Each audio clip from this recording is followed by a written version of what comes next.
appeared that he had a tire issue that forced him to spin. Yeah, very unusual, but nothing Mike could do about it. Watch as he goes down into the corner. Looks like is it the left rear that's low there? Looks like the left rear is low, and then the carcass actually comes off the rest of the tire. Looks like he's going to be fine just down on the bottom of the track. And right there, if he cranks the wheels to the left, I think he misses the wall. But, you know. Yeah, if he could have stayed ahead of it and as you mentioned, cranked to the left, he probably would have been all right. But he's probably going at this point 170, 75 miles an hour. And he has no idea what's getting ready to happen. So Mike was just a victim of circumstance there down into turn one.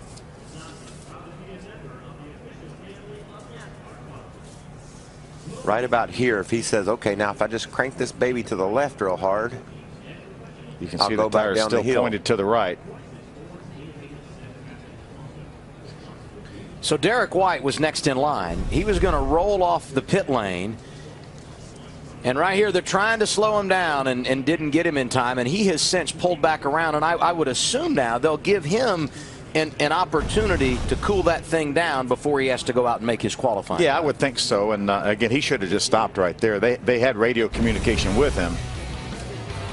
A stoppage in qualifying at Daytona. Mike Harmon had a problem over in turns 1 and 2. We got a trouble right in front of him. On the top, he's coming down. It's the 98 of Rico Abreu. You're pushing so hard to make that top 12, and you're just right on edge qualifying, and you know it's more a mistake on my part than anything. I just hate it. I just hate it for these guys. You know, they bust their butts to build such fast trucks, and I'm sitting here destroying them. Here's a team, this ThorSport group in the 98 of Rico Abreu. They've got their hands full, don't they, Hermie? Yeah, Vince, no question. The first shot was of the truck they crashed. Here's the backup truck. They rolled it off the tailgate, the liftgate of the 98, and as you can see, a lot of work left to be done. You see the drive shaft laying on the ground. They just put a rear end housing, a gear in this truck. They have to put the springs in it, shocks on it. There is an engine in this truck, but no intake manifold and all the plumbing necessary to go along with that. So, and obviously no decals as well. So this team has a lot of work ahead of it between now and the start of this race. A quick turnaround, but luckily for ThorSport, they've got a lot of teams, a lot of people, a lot of equipment, and a lot of resources here with everybody's got their job laid out, getting to work. But they definitely have their work cut out for them to turn this truck around to take the green flag tonight. So there was a spot that opened up closer to the front.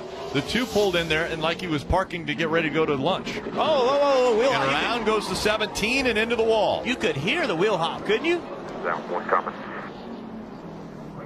And that will stop the clock. So now those teams wondering how much time they would need to go out onto the racetrack. I am sure that I actually heard the rear wheels hopping. Quite a bit of damage to the 17. Let's look at it again. Yeah, right there. Look at the right rear. Talked about wheel hop. We saw it in practice. The first practice, we saw it last year in this race. We saw it in the spring race. So just listen here. You heard the engine revving, and you heard the rear tires hopping on and off the racetrack. So look right here at the right rear tire as it comes into view. He's already going to start to spin out, but watch the rear tire. He almost has it saves, and then right here, the rear tire is going to, look at it right there, bouncing, and around it comes.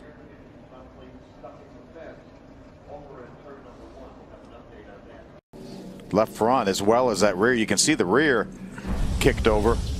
Let's take another look at it. Oh, wow. That's about it. That's about as hard as you can turn around and hit here at Martinsville. Did you hear the engine rev up? I think he was trying to get the rear tires going forward, but it happened so fast. He didn't want to talk about it, but later admitted, hey, I got out of the car, the steering wheel, I took it wasn't placed back properly. And this can happen, Chris. Every driver's been scared of this before, but during qualifying, you've got that car right on the edge, and it went hard into that outside wall. Look at that impact. So he was okay. Steering wheel, all the other drivers reacting carefully the rest of the weekend just to make sure. It's something you take for granted when you get in and out of the car. But I picked him to win this race at our mid-race update because, guys, if this car is fast, he's going to be set for the rest of this race.